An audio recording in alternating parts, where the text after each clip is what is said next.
chickens moved. They're on new grass now, which they love being on new grass because now there's a bunch of bugs and things for them to go after. So I just did my normal method of a live move where I moved their chicken coop the night before and then come in the morning and move the netting with them out of their coop and in the pasture. I was going to move it incrementally the direction that I want them to go. I want to show you some work that the girls have done for us, which is great. They're very good at clearing up some of the pasture. So this is where they were. You can see where the fence line was. It's very clear. And I want to show you what they did to this bush here. This was very overgrown. You can see it. You can see how much they just dug up and cleared this out quite a bit. Turns out that there's a big rock here, which wasn't obvious before they were here. It was all overgrown with grass. What it looked like was this. This is what it looked like before, where it was just all overgrown. It wasn't poison ivy like this, but generally it was like that, where you really just couldn't even see inside there. And they did a really good job on clearing that out and clearing up most of the pasture here. So I hope that this will grow back with some great grass. They're loving their new pasture. So, and not to mention, look at the size of our flock. This thing, our flock has grown leaps and bounds. So we got the original 8, we got Lucky, and now that we have Lucky, we have more chicks. So 1, 2, 3, 4, 5, 6, 7, 8 more. So we doubled in size over the last 2 months, and we actually have 5 more chicks inside a brooder inside the RV. So this is really cool. We're really excited about having all of these chickens. Okay, now that I'm done with all of the morning chores, took care of the pigs, took care of the sheep. I'm so excited that they are coming up to me, eating from my hand. Yeah, here we go. I don't need my finger though.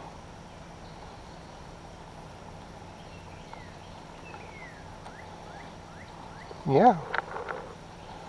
Oh, there we go. Oh, we like that. That's good. We like that.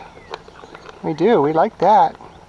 Hello. Oh, there we go. Look at you. Oh, you ate out of my hand. That's so good. Oh, that's good. Oh, we like that. Hi, ladies. Hi, ladies. Yeah, look at that. Here we go. Here. You got it. It's okay. Your sister did it. Oh, there we go. You did it. They're not as scared as they were the first 3 days. This is day number 4 with them. I think we'll be able to move them out to this area out here. We're going to move them out to here and see what they do around these trees, and then we'll start putting them into the grove back there. So I'm pretty excited about that. Actually, we might have them clear out this area here. This is on the other side of the RV. We might put them in here and let them clear out that whole area. We could really use some help in that. Okay, now that I'm done with chores, I'm gonna get back downstairs in the crawl space, and even though yesterday I ran out of the RMR 86 solution, make sure I'm not zoomed in here. No, I'm not. I still have plenty of work to do down there, so I'm going to suit up and I'm going to bring a scraper. I'm going to scrape off all of the floor joists. There's a bunch of termite, there's so many bugs, termite trails that I'm going to scrape off, so that way when I order more RMR 86, I can really get into all of the areas of the floor joist, the wood, and then when I scrape or spray it down with the RMR 141, which is their disinfectant, it'll get everything. So I'm really excited about that. So let's go head down into the basement. I wanted to point out how much work the sheep have done in the 4 days that they've been here. It's really 3 days plus this morning. When we first put them in here, I think I have this shot already from day one, so I'll show what it looks like right here on day one and show it now to day 3¼ They've done quite a bit of work already, which is great. They're going to be really good at clearing the land before we go and cut down the trees and stuff. So really excited about this.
Okay, I want to give you my thoughts so far on the progress of cleaning out the crawl space. So when I started doing research on getting rid of mold in a crawl space, there are a lot of options to get rid of the mold and disinfect the mold. And one of them was this solution, the RMR 86, to get rid of the mold and the mildew, and then the 141 by the same company to disinfect and prevent future mold from growing.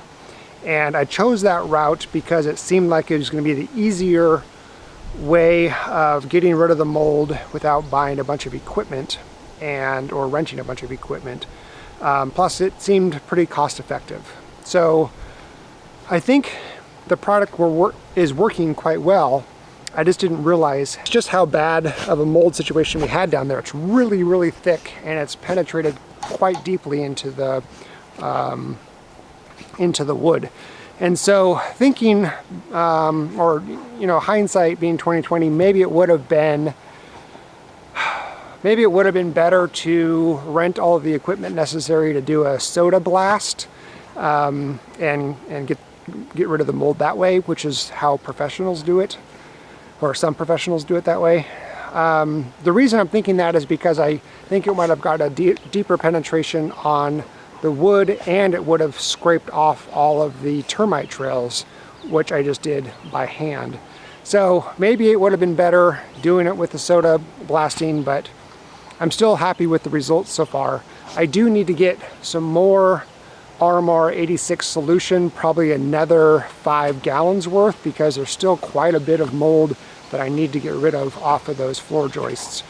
And I'm probably going to end up ordering a little bit more of the RMR 141 solution, the disinfectant, because I want to also disinfect the living area upstairs, and I bought myself a fogger so I could do the disinfecting with the fogging machine. So on the scraping, so I started scraping the termite trails off of the wood downstairs, and I'm using a heavy metal wire brush. And it went well. I was able to get off all of the termite trails, and it was pretty simple to do.